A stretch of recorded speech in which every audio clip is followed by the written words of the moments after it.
Olá pessoal, tudo bem? Hoje a gente vai dar continuidade aí à nossa aula, né? A gente já tá quase finalizando o conteúdo, né? E agora a gente vai falar um pouquinho sobre as principais doenças transmitidas por vírus, né? Então, o vírus ele é responsável por muitas doenças infecciosas, né?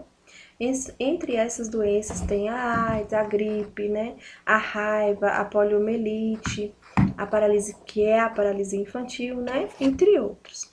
E essa transmissão, pessoal, ela ocorre de várias formas, através de picada de mosquito, mordida de cão, através do leite materno, através do sangue, né?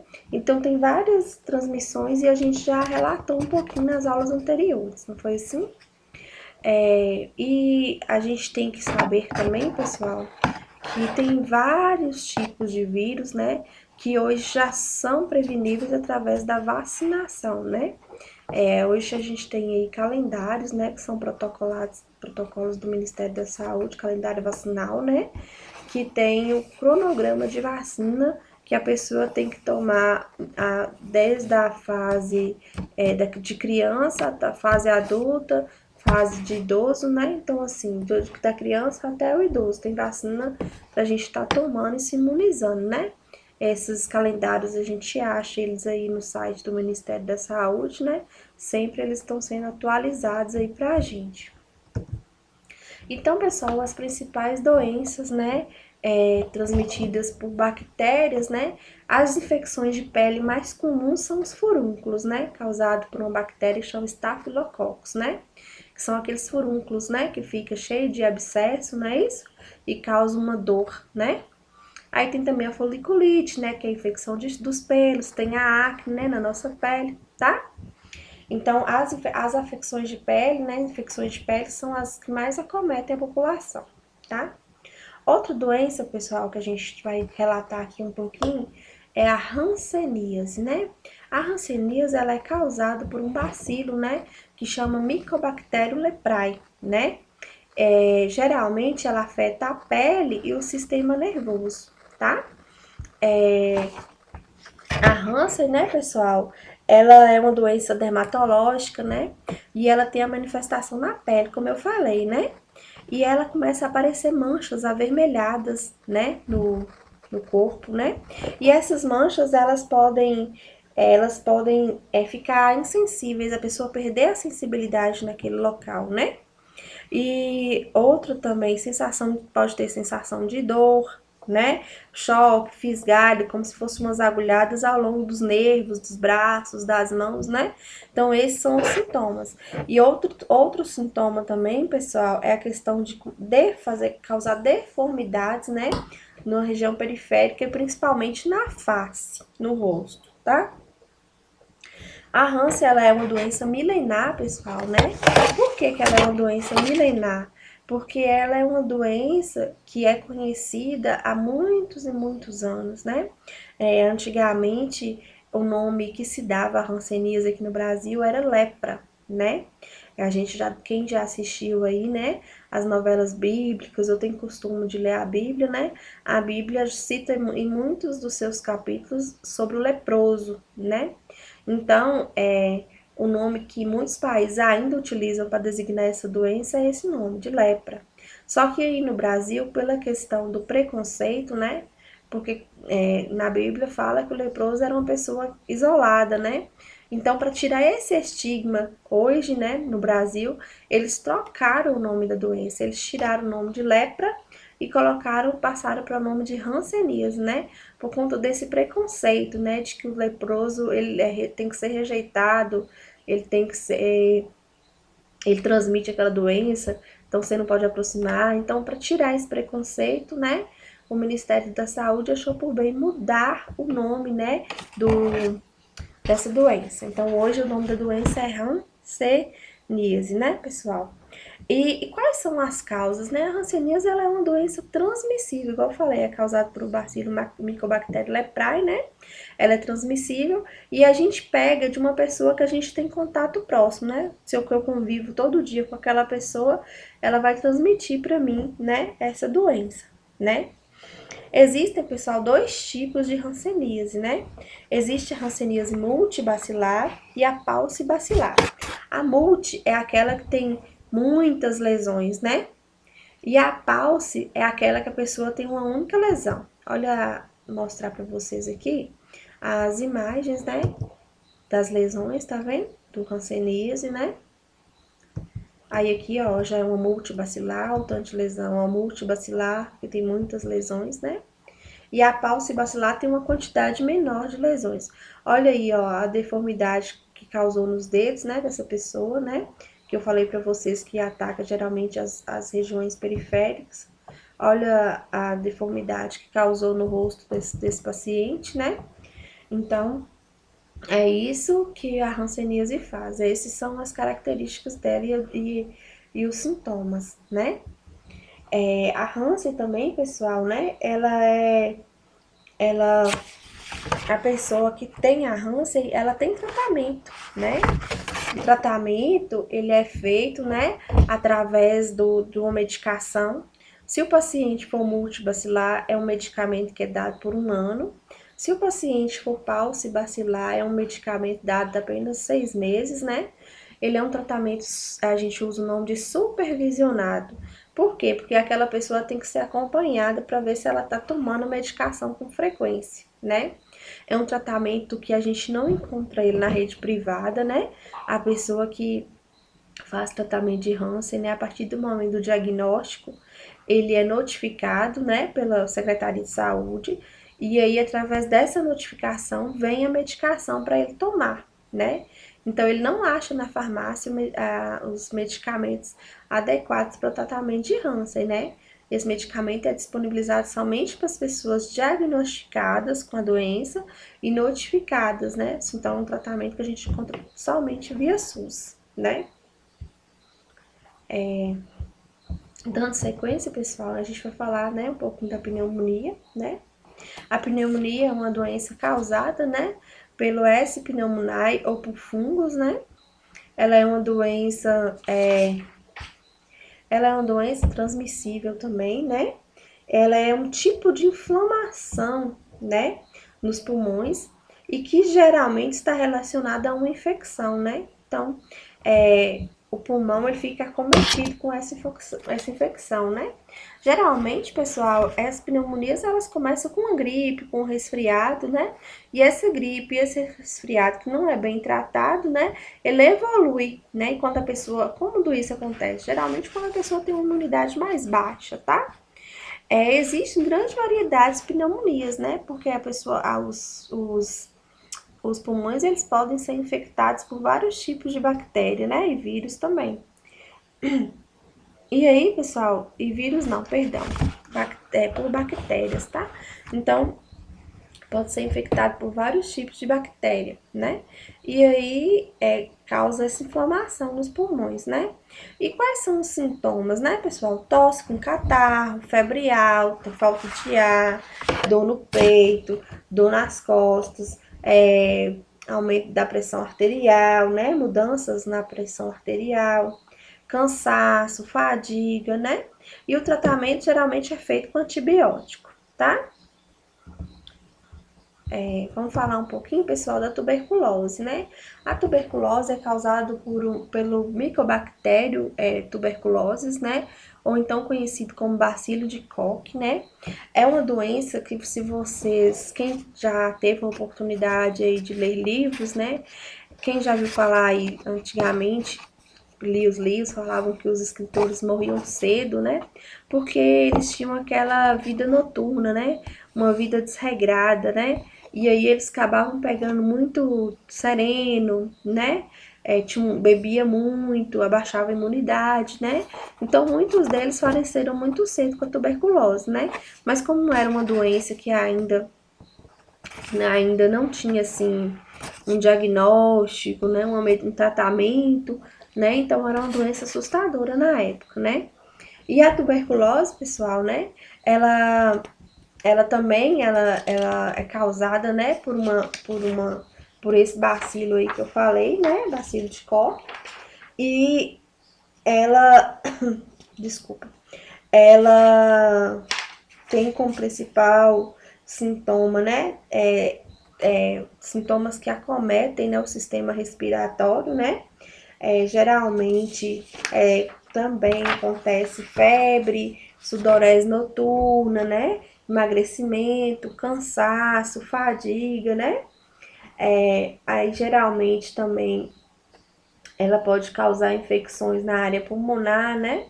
E aí, o paciente, para fazer o diagnóstico, né, pessoal, ele é super transmissível também, essa doença, né? E ela é transmissível geralmente por pessoas que têm um convívio íntimo, né? Ou já moram, por exemplo, moram na mesma casa, né? E o diagnóstico, pessoal, é feito através de exames, né? Onde a pessoa escarra, o primeiro escarro da manhã, põe num potinho e é feito exame laboratorial com esse escarro, né? E a tuberculose, ela é transmitida, né? Através, igual eu falei pra vocês, do contato, né? Com a pessoa próxima, né? É importante a gente ressaltar, pessoal, que o tratamento da tuberculose, né? Também é um tratamento supervisionado. Ele é feito num período de 6 meses, né? E aí a pessoa toma a medicação, né? E ela tem que ser acompanhada por um familiar ou por alguém, né, do posto de saúde, para ter a certeza, né, que aquela pessoa ela tá tomando a medicação constantemente. Ela também, a partir do momento que a pessoa toma a medicação, a pessoa já para de transmitir a doença, né? Então, pessoal, vamos falar um pouquinho do tétano, né? Ela é uma doença muito grave, né? Que pode até matar e é causada pelo bacilo Clostridium tetani, né? Ele é encontrado principalmente em solos contaminados com fezes de animais e do próprio homem infectado, né? Esse bacilo ele tem a capacidade de sobreviver sob a forma resistente de esporo, né? E aí penetrando no corpo quando há uma lesão, né? Por exemplo, a pessoa corta, né? Ou uma queimadura na pele, né? O que acontece muito é das pessoas se cortarem em ferro, né? Que tem ferrugem, né? E que ali é um lugar propício para a sobrevivência desse bacilo, né? Geralmente ela afeta o sistema nervoso, né? E ela provoca fortes dores musculares. Vou mostrar para vocês aqui uma foto, né? De uma pessoa que está tendo uma crise de tuberculose, ou, perdão, de tétano, e olha para vocês verem, é uma dor muscular, os músculos todos se contraem, né? E, e a pessoa fica toda enrijecida, né? Deve ser uma dor terrível, né? O que tá nessa imagem aí. Geralmente, pessoal, essa toxina, ela por que acontecem essas contrações musculares, né? Porque ela geralmente ela altera, né? Ela ataca o sistema nervoso central, né? E aí acaba causando essa rigidez tremenda na musculatura, né? O tratamento, né, ele é feito já com antibióticos, com relaxantes musculares, né? Com sedativos, né? E hoje existe uma vacina específica, né, pessoal, contra o tétano, né? Ela é disponibilizada em 3 doses, né? E depois vem os reforços, né? E tem a disponibilidade no calendário vacinal, tá? Outra doença que a gente vai falar importante também é sobre o botulismo, né? Que ela é uma toxina, né? O Clostridium botulinum, né? Que também forma esporos, né? Ela é uma intoxicação, pessoal, resultante da ingestão de alimentos condimentados. O que é alimentos condimentados? Esses alimentos que a gente consome aí, alimentos enlatados, né? E aí pode ser que essa toxina ela venha dentro desses alimentos, né? Causando o quê? Causando a nossa infecção, né? E aí nesse tipo de alimento, né, que eles fazem lá com conservantes, né, e outras propriedades, né? Se tiver a presença dessa toxina, causa, né, a doença da gente. Geralmente, uma pessoa que se intoxica com essa toxina, né, a partir depois de 20 horas da ingestão do alimento, ela já começa a ter distúrbios visuais, dificuldade em falar, incapacidade de deglutir, né? E a morte ela ocorre por paralisia respiratória ou parada cardíaca, né? Por isso, sempre deve-se cozinhar os alimentos, mesmo que enlatados, né? para que mate essa toxina, né? Ter esse cuidado, né, pessoal? A doença, ela apresenta, né, como eu falei para vocês, através da ingestão desses alimentos. Geralmente é encontrado em alimento enlatado, né? Outra que tem, pessoal, que a gente também conhece, são as diarreias bacterianas, né? Por exemplo, a salmonela, que é encontrada aí na maionese, né? São diarreias causadas por bactérias que acometem o nosso intestino, né? E aí essas bactérias levam a gente a ter diarreias, né? Geralmente é detectado com presença de febre, né? Com, com com a diarreia constante, né? Que são fezes amolecidas, né? Igual eu falei para vocês, o tratamento ele é feito, né? Com antibióticos, né? E aí, pessoal, falar um pouquinho também da cólera, né? Que é causada pelo Vibrio cholerae, né? Ele coloniza o intestino, né? E as suas toxinas, né? Faz com que a gente perca, né, uma grande quantidade de água e sais minerais do intestino, né? E aí levando a pessoa a ter fortes diarreias, né? E, consequentemente, também por conta da perda de líquidos, né, e de sais, a pessoa que não cuidar pode vir a ter uma desidratação, né? E o tratamento, geralmente, ele é feito, né, com líquidos, reposição de líquido, né?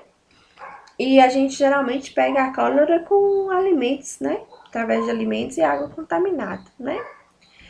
Outros exemplos de doenças que a gente tem, pessoal, são as doenças transmissíveis, né? Causadas por bactérias, como a sífilis, a gonorreia, né? E que a gente vai ter a oportunidade de conhecer um pouquinho mais na frente, tá?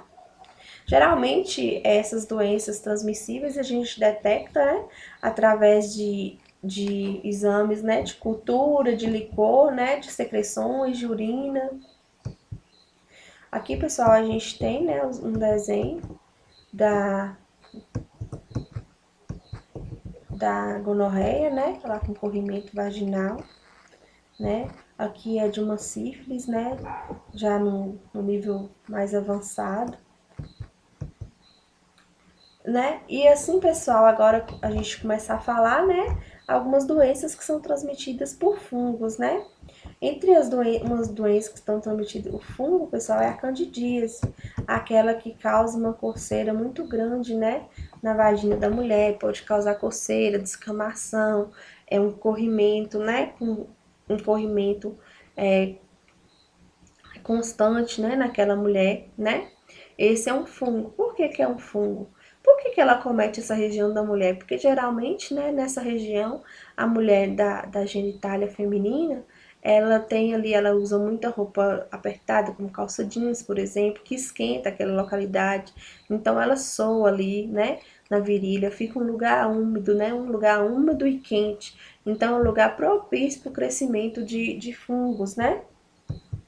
E o tratamento, pessoal, geralmente é feito, né, tem algumas medicações aí no mercado. Um deles, por exemplo, é o fluconazol, né, que a pessoa toma dose única, né, ou às vezes quando é recidiva. O que é recidiva? A pessoa está tendo cândida constante, aí o médico passa outros esquemas de medicação, né? Uma doença, pessoal, causada também por protozoários, né? É a doença de Chagas, causada pelo protozoário Trypanosoma cruzi, né? Ela é uma doença grave que ela acomete o coração, né? Geralmente ela tem a presença de um vetor, que é aquele barbeiro, né? Que o pessoal fala, ou chupão, né? O barbeiro, ele inocula esse flagelo do tripanossoma, né, esse protozoário, e aí acaba transmitindo na pessoa quando ele tem contato com a pessoa, né? E geralmente, pessoal, a doença de Chagas, ela acomete a parte cardiocirculatória do paciente, né? Muitos pacientes que têm Chagas, o coração ele começa a ficar aumentado, né? E aí, o contato que eu quis dizer para vocês do barbeiro com a pessoa através da picada, tá, pessoal? E aí o diagnóstico geralmente ele é feito, né, através do exame de sangue, né? Os principais agravamentos é esse que eu falei, né? Aumento do coração, né? Que pode levar a vir a complicações, né? Ele acaba prejudicando não só o coração, mas como também o funcionamento de outros órgãos, né? Olha para vocês verem essa imagem aqui, um coração normal, né? Com seu tamanho normal, para um coração de uma pessoa chagasca, né? Olha para vocês verem a proporção como é diferente, né? Outras doenças que a gente vai falar, pessoal, a leishmaniose, né? Também causada por um protozoário, né? Flagelado, que a gente chama de leishmania, né? E ela causa infecções na pele, lesões na pele, né? E geralmente, pessoal, a leishmaniose está muito ligada no cachorro. Desculpa. Porque um mosquito pica o cachorro, né, contaminado, e vai lá e pica o ser humano e passa a doença pro ser humano, né? Essa leishmaniose, ela tem um nome popular de calazar, né? Que já é, às vezes, muito grave, né, pessoal? E acomete o fígado e o baço, por exemplo, quando ela está agravada, né?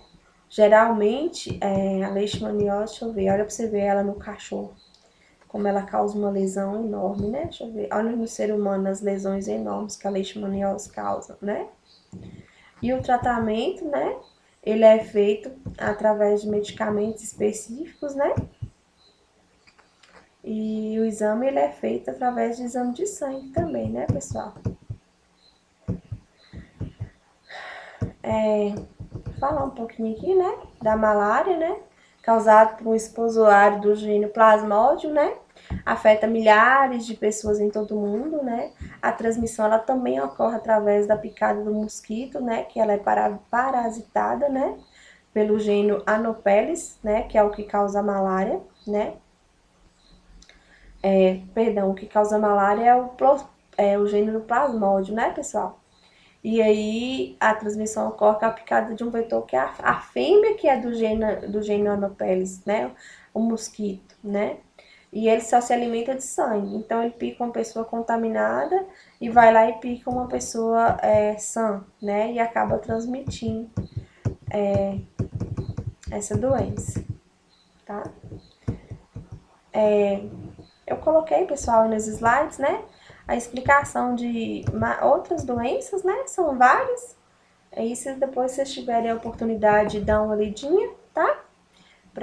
E agora eu vou continuar aqui com vocês, né? Pra gente entender aqui eu já expliquei um pouquinho, né? Sobre ectoparasita e endoparasita. Que ectoparasitas são aqueles que estão externos ao corpo e endoparasitas são aqueles parasitas que estão internos ao corpo, né? E o que eu queria falar com vocês um pouquinho era isso aqui, né? Sobre os processos, né, do controle dos agentes infecciosos a nível hospitalar, né? Então, quando a gente entende a estrutura da cadeia de transmissão, né, a gente pode agir para inibir essa transmissão, né? E para isso a gente tem que conhecer, né, alguns métodos que são utilizados nos hospitais que ajudam a cortar esse elo de transmissão, né? Então, o que é esterilização e desinfecção, né? Antes de entrar nas medidas de prevenção de infecção parasitárias, precisamos esclarecer os procedimentos de remoção dos agentes infecciosos, né? Então, pessoal, o primeiro é a esterilização, né? Que é a destruição de todas as formas de vida, né, microbiana. Ela mata todos os poros existentes em determinado objeto, né? Pode ser realizada através de métodos físicos ou químicos, né? Outro método, pessoal, através da esterilização, né? Quando a gente fala de método químico ou físico, né? A gente tem alguns agentes que nos ajudam, né? Por exemplo, a autoclave, né? Que é uma máquina que esquenta, né? Então, através do calor, ela causa esterilização, né? E outras maneiras de causar esterilização é utilizando produtos químicos, né? Outra maneira, outro tema também, pessoal, que a gente tem que conhecer é a desinfecção, né? Que é o processo que remove ou mata a maioria dos micro-organismos patogênicos. O que é patogênicos? Que causam doença, né? E existem uma superfície inerte, que é inerte? que tá lá e a gente não tem vida, né? E pode ser feita por vapor úmido e por processos físicos, né? O que é processos físicos, né, pessoal? Através da pasteurização em água e ebulização, por exemplo, né? Colocando a água para ferver. Ou através da composição de imersão em soluções químicas, né? Ou soluções germicidas, que é utilizado o termo, como por exemplo álcool, cloro, né? Entre outros. Então, pessoal, existe o termo também que a gente chama de asepsia, né? Que é um conjunto de medidas que visam reduzir o número de micro-organismos e evitar sua disseminação, né? Aí existe a asepsia médica, né? Que é o médico que faz, né? Que ajuda a diminuir o número de micro-organismos, impedindo sua passagem de pessoa a pessoa. E tem a asepção cirúrgica, né? Que torna e mantém os objetos e áreas livres de todos os... mantém longe, né? Os objetos todos estéreis, né, pessoal? Os livres dos micro-organismos e estéreis, né? E tem a antisepsia, né? Quando eu faço a limpeza do ambiente, né, pessoal? Então, a antisepsia é quando eu faço a limpeza do ambiente, tá? E a profilaxia são medidas que eu faço de prevenir, né, doenças. Tudo que eu for fazer para prevenir a doença é uma profilaxia. Por exemplo, hoje está tendo aí as questões do coronavírus, né? Qual a minha profilaxia perante ao coronavírus? Lavar as mãos, utilizar álcool em gel, usar máscara, né? Então, isso é uma profilaxia, né, que eu tô fazendo. Então, pessoal, alguns hábitos, né, que nós profissionais de saúde temos que ter constantes é essa, né? Ter higiene pessoal, lavar as mãos, né? Beber só água filtrada, lavar os alimentos, né? Evitar consumo de carnes e derivados, né? Proteger os alimentos de poeira, de inseto, não utilizar a fezes humana como adubo, jamais defecar ou lançar as fezes diretamente na água, nos rios, né? Entre outros, né? Aí tem um tanto de dicas, né, informações para serem feitas, né? E aqui eu deixei para vocês, né? A gente está finalizando a aula aí. Gostaria de agradecer a atenção de vocês, né? E eu deixei para vocês aqui uma mensagem que fala assim: estudar não é uma obrigação, é uma porta aberta para o próprio crescimento e evolução. É construir um mundo inteiro de possibilidades dentro de si. Então, o conhecimento pessoal é algo que ninguém tira da gente, né? Tudo que a gente adquire através do conhecimento é algo que ninguém consegue nos tirar. Tudo nessa vida passa, mas o conhecimento ele não passa, né? Então, eu gostaria de agradecer a vocês pela oportunidade, né? Pela experiência de estar aqui, né? Mesmo longe, virtualmente, mas ao mesmo tempo próximo a vocês. Falar que foi um prazer poder trabalhar com vocês nesses dias que a gente aí participou dos fóruns, né? Foi muito legal. Eu espero que vocês tenham gostado das aulas e o principal, além de gostar, é ter aprendido, né, pessoal? Fiquem com Deus, um abraço.